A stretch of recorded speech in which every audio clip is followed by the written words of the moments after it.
in the middle school. And again, it's to teach them not to do it, not one time.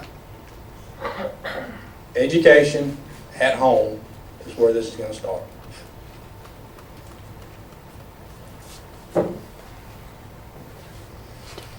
Got to be aware of your surroundings. Got to know what your kids are doing. Got to know what everybody else's kids are doing. Unfortunately, got to know what everybody around you is doing. It comes down to parents first. Teach them what's right and wrong. Hold them accountable when they don't do it. Then you naturally move on to the teachers. They got to be educated and experienced enough to know when somebody's under the influence of something. Then they can call us and we can deal with it. We can help deal with it. Moves on to the administrators and the school resource officer and everybody else in the community. It comes right back once again to starting at home, going all the way up through the sheriff, and making sure that everybody knows that the citizens, you guys, are the ones policing the community. Y'all are where it starts. Y'all are where every decision is made. Y'all are where everything will eventually come back to. So we're just here to help. Y'all are the ones that are community or easy for me to say, policing the community. So then y'all call and we'll help you do whatever we can.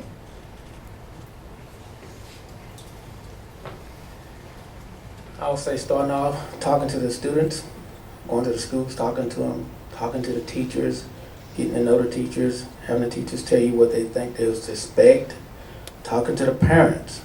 If you have to go to the kid's house and talk to the parents and tell them if you think you got a problem with your child, let's talk to him. So intervention first, then prevention, then we have to progress further. But you got to get to talk to the kids and the parents to try to figure out what you can do best to help them.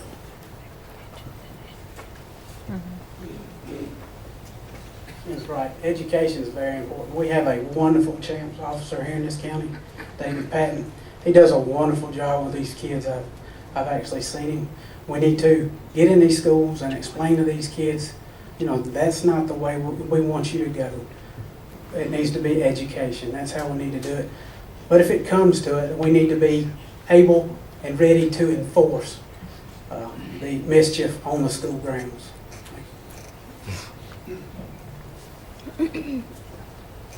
I can tell you why I didn't do any dope in school. Because Gene Lowe would warm my butt out. And probably, if that right there happened more often, there'd probably be less kids fooling with it. I don't know how much deterrent there is. I mean, we go in houses now and search them and their parents are smoking dope with the kids. So, you know, that's an issue that's got out of hand. I started the DARE program here.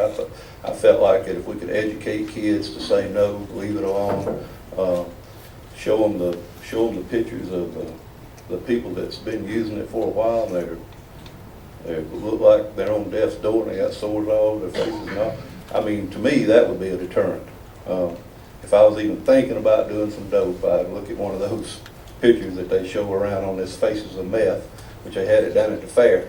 Any young kid with some common sense could look at that and say, hey, I'm going to leave that alone. But I mean, I understand they have peer pressure and stuff like that, and they start off just wanting to smoke some pot, and next thing you know, they want to do something more serious and stuff like that. But I honestly believe that in young kids, it's, and I hope it's not as prevalent as whoever wrote that question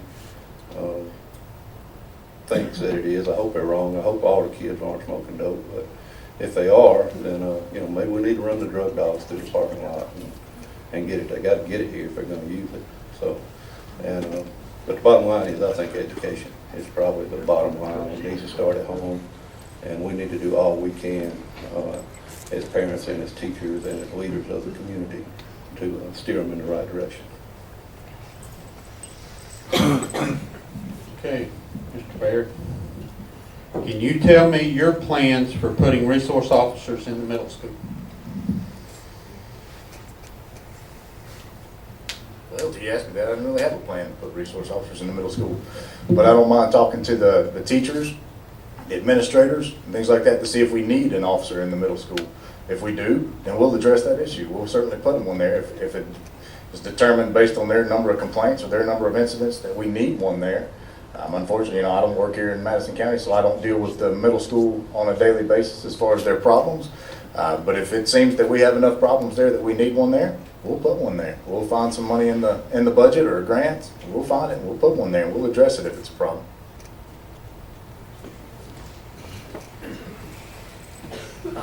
Just like you said, if we find a grant or we address that problem if it's need to be, we go out and talk to the school, the teachers, and even the students.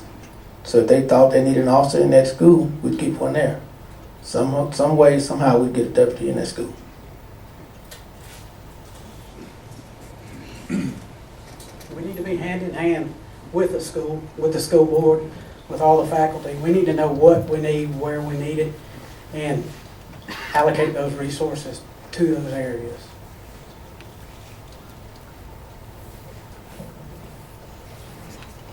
I've been asked a lot about school resource officer. I think it's a good idea in the high school. I think the school district ought to pay 50% of it. I approached school superintendent a couple of years before I was voted out of office about a school resource officer because there was some interest in it. And they said, we'd like to have one, but we wouldn't like to have one bad enough to have to take money from somewhere else.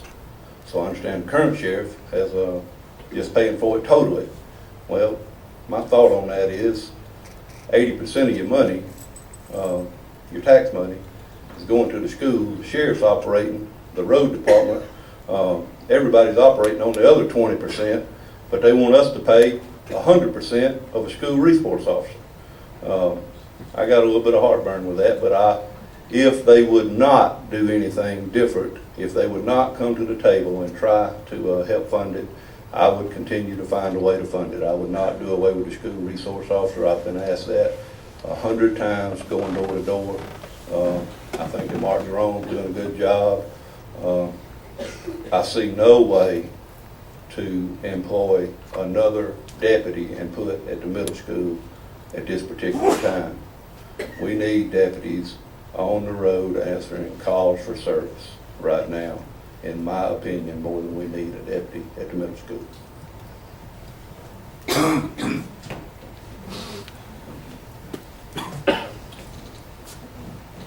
I said, in 2010, I put Mark Jerome at the high school as their school resource officer. And yes, I pay for it.